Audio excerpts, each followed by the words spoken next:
ফিলিস্তিনের জমিনের মধ্যে হামাস থাকা একটা পরিবারের সবাইকে শহীদ করে দিয়েছেন। একটা পরিবারের সবাইকে শহীদ করে দিয়েছেন।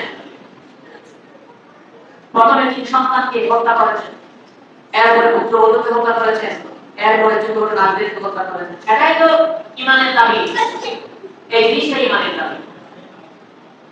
আল্লাহ হাবিব বলেছেন, অন্য একটি হাদিসের ভিতরে আল্লাহ হাবিব ইরশাদ করেছেন, আশহাদু আল্লা ইলাহা ইল্লাল্লাহ ওয়া ইন্নী রাসূলুল্লাহি সাল্লাল্লাহু আলাইহি ওয়াসাল্লাম লা ইয়ালকাল্লাহু বিহিমা আবদুন গায়রা শাকিন ফীহিমা ইল্লা দাখালাল জান্নাহ।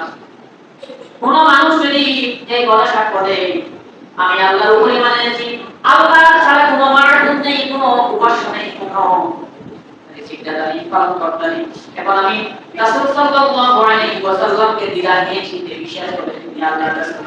আল্লাহ হাবিব বলেছেন, ঈমান ইল্লা দাখালাল জান্নাহ।